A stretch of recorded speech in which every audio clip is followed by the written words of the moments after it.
Some movies redefine the genre, others, they swing and miss. It's not about the money.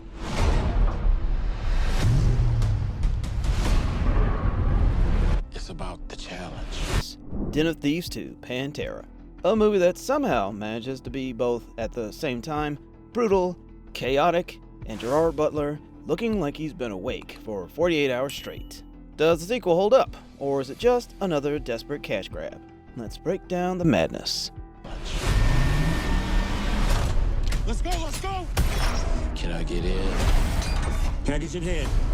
and get out? We're clean, we're clean.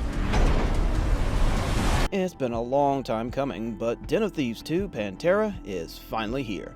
If you watched the first film, you know how it ended.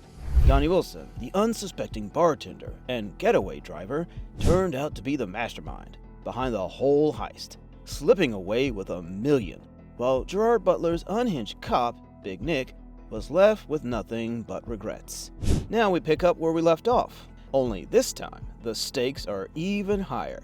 But let's be real, sequels like this are always a gamble. The first Den of Thieves was a surprise hit, blending intense action with gritty realism and a killer twist. But before we get into Pantera, let's rewind, because if you don't remember exactly how the first movie ended, you're going to miss just how insane the sequel gets. Hey, pay attention. This is yours.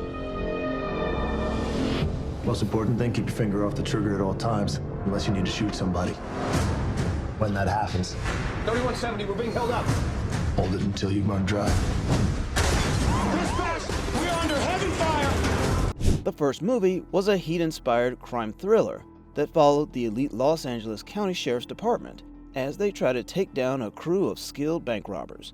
Gerald Butler played Nick O'Brien, a hard-drinking, rule-breaking detective, obsessed with catching criminals at any cost. The main heist involved a plan to rob the Federal Reserve Bank, something no one had ever pulled off before. But there's where things got interesting.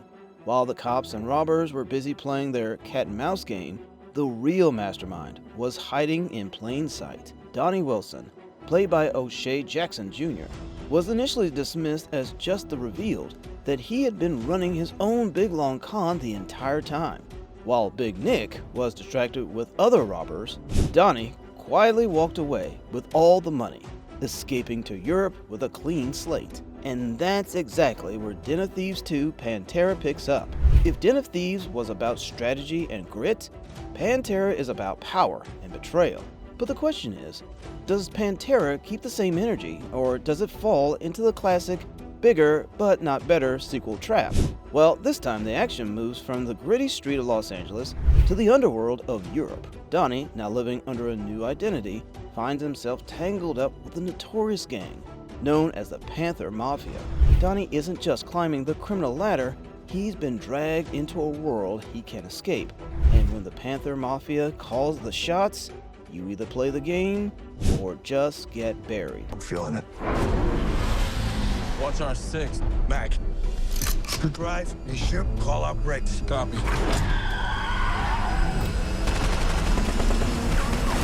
Why Europe? Well, aside from the fact that it looks great on camera, the shift in location changes the entire dynamic of the story. Donnie isn't just a small-time thief anymore, he's moving up in the world. But the problem? The people he's dealing with now are way more dangerous than his old crew. And of course, Big Nick is back, barely. The dude is a wreck. No badge, no wife, no backup. Just a raw obsession keeping him alive. And when a guy like that has nothing to lose, well, he becomes the most dangerous player in the game. The fact that both men are now out of their comfort zones, Donnie dealing with ruthless European criminals, and Big Nick operating without his badge. And this gives Pantera a different feel from the first film. Whether that's a good or bad thing depends on what you liked about Den of Thieves in the first place. And forget robbing banks. This time, they're after something far more valuable. And the heist? So impossible that even Donnie might not make it out alive. And they're diamond. And not just any diamond. There's a reason why you're all here. We're here to rob the world Diamond Center. Over 50 billion in diamonds moves through here each year. This will be our biggest job on the continent. The kind that are locked away in one of the most secure exchanges in the world. This isn't the Federal Reserve heist in the first movie, where brute force and military-style precision were the key factors. Here, Donnie and his new crew have to rely on deception, timing, and near-perfect execution. It's less about firepower and more about outsmarting the system, something Donnie is very, very good at. But Donnie may be a genius at pulling off jobs, but he's working with people who don't necessarily trust him. The Panther Mafia isn't some ragtag group of bank robbers. They're professionals, and in their world, if you mess up, you don't just go to jail, you disappear. Okay, be honest. Would you risk it all for a diamond heist like this? And what's the biggest thing you'd even steal if you knew you'd never get caught? Let me know in the comment box. Back to the movie. Big Nick is working his way into the chaos. He hasn't exactly gone rogue, but that doesn't stop him from playing dirty. Using every contact he has left, he starts pulling strings, getting closer to Donnie's new operation. Nick plays Donnie like a fool, acting like they're on the same page while setting him up at the time. He's not just after him, he's using him. And when the moment's right, he flips the game, betraying both Donnie and the Panthers without a second thought. And honestly, that's a damn good twist. This whole setup makes for some serious tension. Donnie has to pull off the most complicated heist of his life while constantly looking over his shoulder. And with Big Nick closing in, the chances of him going away clean this time are a lot slimmer. Does Den of Thieves 2 Pantera crank up the action to a whole new level? Or does it fall short of the gritty, intense shootouts that made the first movie unforgettable? And if you're here for action, Pantera doesn't hold back. Desno um traku, brate. Samo desno um traku.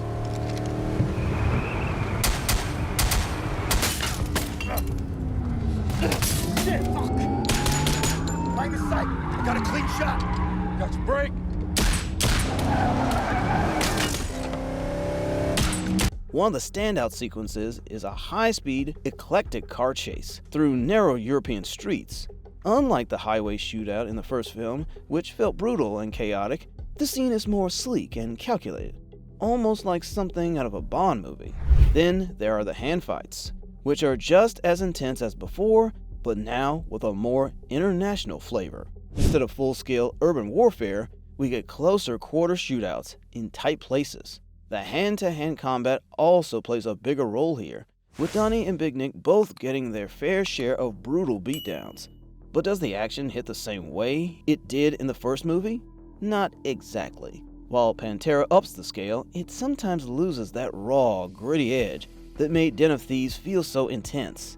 Some scenes feel more polished, which isn't necessarily bad, but it does change the overall vibe. The first film was just as much about characters as it was about action, and Pantera continues that trend. But if we talk about the character's growth, is it actually worthy? Has Den of Thieves 2 Pantera taken Donnie and Big Nick to the next level? Has Big Nick truly lost everything? We see a lot of depth to Donnie this time. He's not just a clever underdog anymore. He's making serious moves. But the question is, has he bitten off more than he can chew?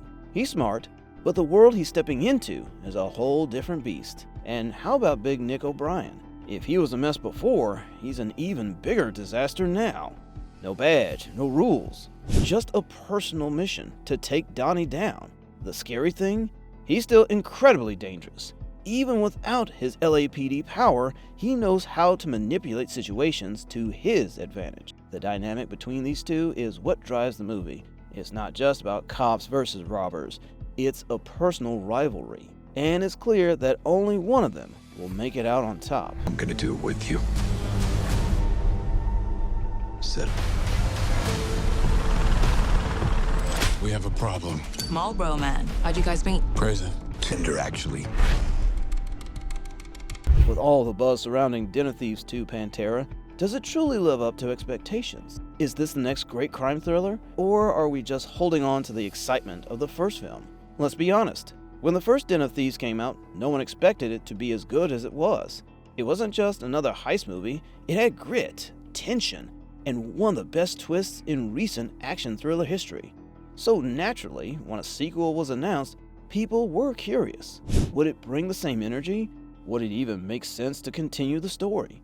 Or maybe it's just another unnecessary follow-up trying to cash in on the first movie's unexpected success. Well, here's the thing. Pantera is not a bad sequel. It's bigger, louder, and more stylish. The action is intense, the stakes are higher, and the setting switch to Europe gives it a fresh feel. Donnie stepping into the world of elite criminals, that's an interesting angle. Big Nick losing his badge and going full rogue? That's something worth watching. But does it capture the same magic as the first film? Not exactly. The raw, documentary-style grittiness that made Den of Thieves feel so real is missing. Instead, Pantera leans more into sleek, almost Hollywood-style action, which isn't bad, but it does change the tone. And if you ask about the hype, it depends on what you're expecting. If you want a fun action thriller, it delivers. If you're hoping for the same unpredictable, gut-punching intensity of the first film, you might be a little disappointed. Sure, Pantera doesn't tie everything up neatly. There's plenty of action in the final act, but it also leaves some questions open, possibly hinting at a Den of Thieves 3.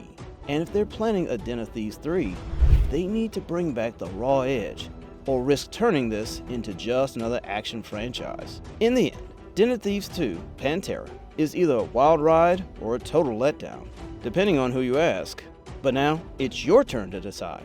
Does this sequel deserve a Den of Thieves 3, or should they just stop before it gets worse? Fill that comment box with your thoughts, and don't forget to check out our video on why Captain America: Brave New World's reviews are so negative.